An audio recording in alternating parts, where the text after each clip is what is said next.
Matt, this is for you. You will have 2 minutes to respond. Community members are asking that the 180-acre Reid-Hillview site be repurposed into a community-centered vision that provides benefit to the surrounding community. What are your thoughts on the potential closure of Reid-Hillview Airport? Thank you. And I think that the city really did a disservice to the community historically by allowing homes to be built so close to the airport. I think that was an error. We need housing, no doubt, but that lack of smart planning was, I think, a real mistake.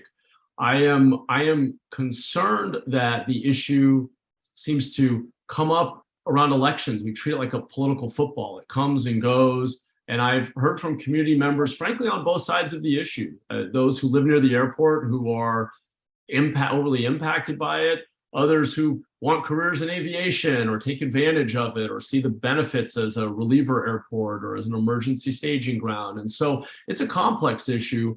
What I think is important is that if the county moves forward with shutting down the airport, we need a transparent public plan that talks about where those benefits are going to go, the reliever capacity, the emergency capacity, the San Jose State Aviation Program, the careers that are being created for young people in the community who want to get into aviation. Are we investing in San Martin? Are we doing something else? Where is all of that going to go? Because it's one hub in a regional network. And I know you have a follow-up question about lead, so we'll get into that issue specifically. I'm going to wait on that because we only have 2 minutes here. But what I think matters is transparency with the community about all of the research that's been done, because we've seen conflicting studies, one of which had a big press conference, one of which seems to have been buried. And I think it's important that we're really transparent with the public. We're honest about the downsides and the benefits of the regional airport. And if it's going to transition, that we're really clear about where those needs and services are going to go and who's going to pay for them, because there are some very important benefits of the airport as well. Thank you, Matt. Cindy? So, Reid-Hillview Airport has multiple challenges. One is that, and we'll talk about lead in a moment. One is that we know it's causing harm to children and adults in the community. The second is it's an inconsistent land use. And for generations and decades, this inconsistency has existed. I do bristle a little bit at the comment that this is being treated as a political football and it comes up around campaigns. Congresswoman Lofgren, when she was on the Board of Supervisors, tried to close Reid-Hillview Airport in the late 80s, early 90s. Supervisor Alvarado did the same thing, and neither of those women, nor am I doing this for political reasons. I assure you that people are mad at you on all sides. There's no winning on this one from a political perspective. There is, however, a win from it's the right thing to do perspective. So let me just talk about what's happening with that property now. It requires a community design. Now, as part of a core component to that community design, it has to be protective of Eastridge Little League and open space that the community is so in need of. It needs to include space for firefighting and public safety, particularly for helicopters to be able to use that space to defend the hillsides. It's critical that the process be public and transparent.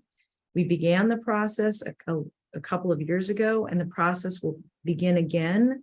And we have a new county executive who's been assisting us, and that's David Campos, so that we can get us back on track and continue to focus on this. The latest the airport will close is in 2031. It's a huge piece of property, and it impacts what happens on Eastridge and other properties as well. And so it will be important to make sure that the process is very detailed and that we take advantage of the time that we have. Thank you, Cindy. The next question is that, so there is no safe level of lead. A Santa Clara County Commission airborne lead study found that leaded aviation fuel contributed to significantly increased blood lead levels for children within a half a mile of Reid-Hillview Airport. some planes that use leaded aviation fuel continue to fly at this airport.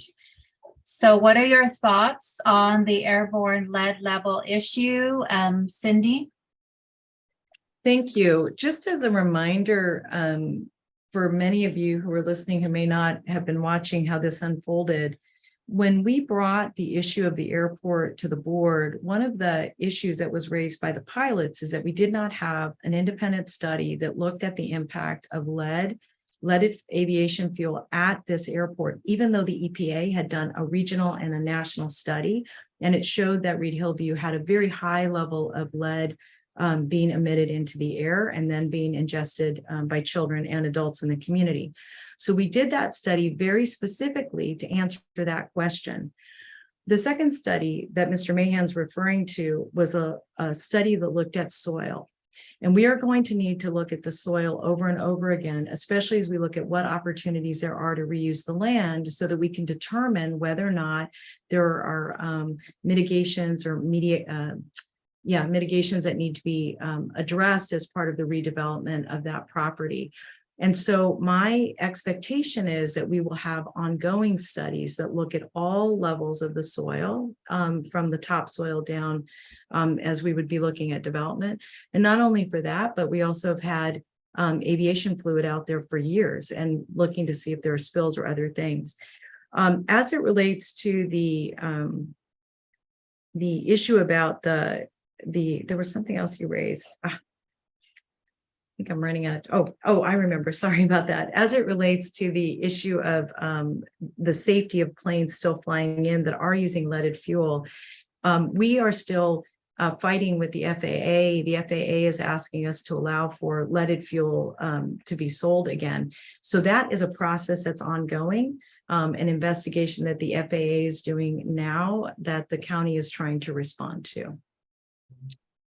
Thank you, Cindy. Matt? Thank you for the question. I think lead contamination is a very serious issue, whether it's at the airport or anywhere else in our society. It is a extremely serious contaminant. And so I think it's a good move that the airport has stopped fueling planes with leaded fuel. And I think that change should stay. I think that we need to work with the small aviation industry to phase out leaded fuel. So it's great that we're not selling it locally, but we need to go beyond that and fully complete that transition. I think that is important. I think more broadly, though, I was out meeting with the Little League the other day, and there's a lot of frustration and confusion. And I think that we need a follow-on study that is an independent study that helps us more definitively answer the question, because a lot of people are getting conflicting information and don't know what the facts are and feel like we've had two conflicting studies. So I would like to see us do a better job of helping the public understand exactly what the risk level is, and give people greater confidence, because there's a lot of frustration amongst a lot of parents who want their kids to be able to play Little League out there. And if it's too unsafe for them to play Little League, then it's probably not a place where we want to be building housing either. So I think we need to better clarify exactly what the risk level is and bring more data to bear on the question. But in the big picture, I think there's no doubt that we do not want to be burning leaded fuel. And I think we're moving in the right direction there. And it's good that we're no longer doing that at the airport. I fully support the ban on leaded fuel at the airport. Thank you, Matt.